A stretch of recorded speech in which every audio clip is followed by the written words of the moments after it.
Chers parents, comme tous les parents, vous avez été impatients de connaître le maître ou la maîtresse de votre enfant, sa nouvelle classe, ses copains, et vous avez regardé avec empressement la liste de classes qui était affichée. Et, surprise, vous découvrez que votre enfant n'est pas dans une classe classique simple, mais dans une classe multiple, un cours double ou même triple. Peut-être n'est-ce pas une surprise d'ailleurs, si votre enfant est dans une école de campagne. Vous découvrez donc que votre enfant est par exemple en CP-CE1, CM1, CM2 ou moyenne et grande section. Et alors c'est un peu la panique, le stress. Alors c'est tout à fait normal que vous ressentiez de l'inquiétude ou de l'incompréhension.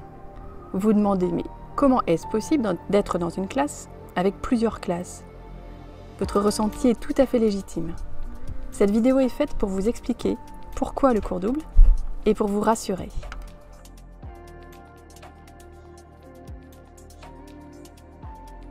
Alors, pourquoi des cours doubles? Tout d'abord, il faut préciser que ce type de fonctionnement n'est pas nouveau, il est même très ancien. Longtemps, on a réuni dans une seule classe tous les niveaux d'âge.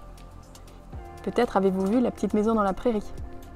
À la campagne, cela était courant, d'avoir des classes qu'on appelait des classes uniques avec tous les âges. Et là, ces classes existent encore aujourd'hui. Vous avez sûrement vu aussi le très beau film Être et avoir. Alors, les cours multiples peuvent concerner tous les niveaux de classe. Ils sont souvent doubles, voire triples, voire multiples. Ils peuvent aussi chevaucher la maternelle et le primaire et, comme on l'a vu, comprendre tous les niveaux d'âge dans une seule classe. Alors pourquoi y a-t-il des cours doubles?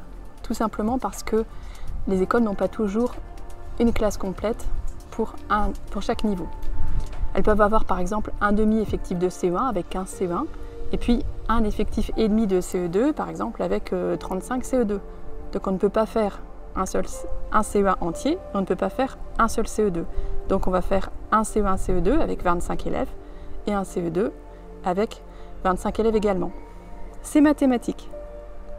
Et les classes n'ont pas non plus le choix pour ouvrir le nombre de classes qu'elles le souhaitent. Par exemple, si une école a 8 classes, elle formera 8 classes. Elle fera au mieux avec les 8 classes qu'elle a, donc en général, elle sera obligée de former des cours doubles.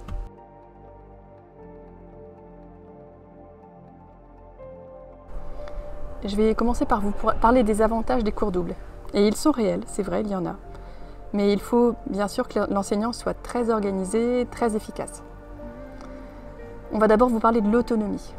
En effet, les élèves d'un cours double sont obligés de se débrouiller tout seuls, régulièrement au cours de la journée, parce que l'enseignant n'est pas toujours disponible quand il fait la leçon à l'autre niveau de classe, par exemple. Mais pas de panique. L'enseignant va bien prendre le temps d'expliquer à votre enfant les consignes de travail, pour qu'il sache ce qu'il devra faire quand il sera tout seul. Avant de les laisser en autonomie, elle va leur apprendre aussi. Il va leur dire ce qu'ils devront faire quand ils auront terminé leur travail.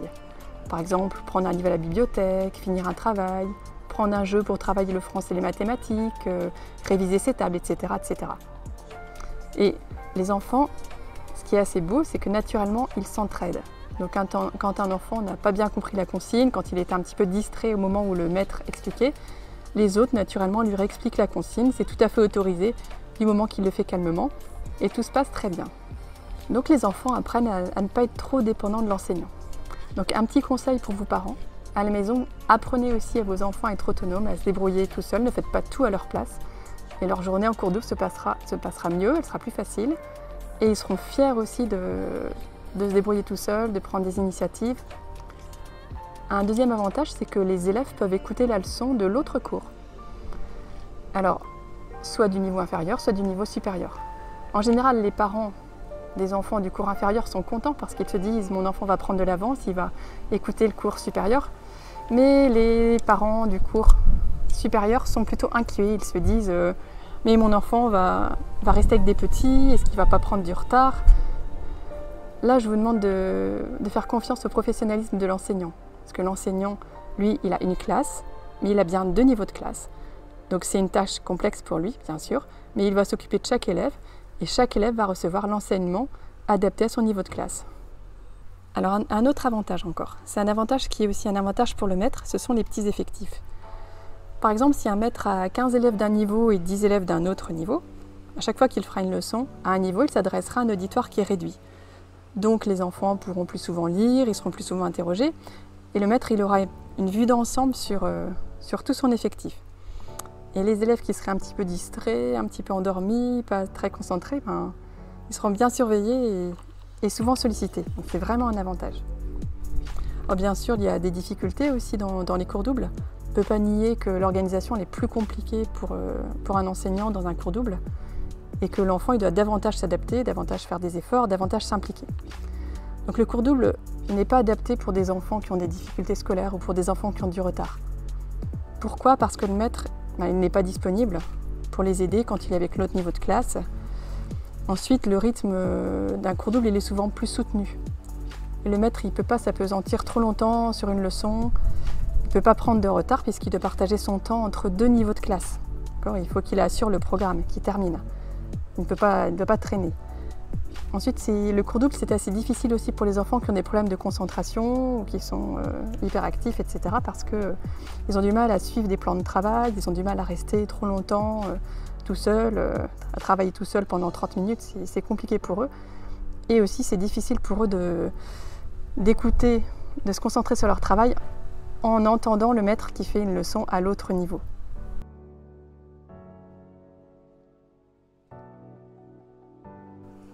Alors, pourquoi mon enfant ? Pourquoi est-ce que votre enfant a été mis en cours double ?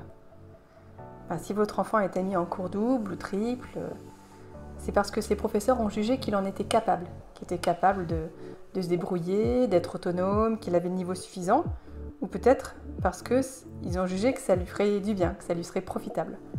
Donc ce qu'il vous faut, c'est faire confiance aux professeurs, confiance à l'école. Et je vous souhaite maintenant une bonne rentrée. Et je vous dis à bientôt.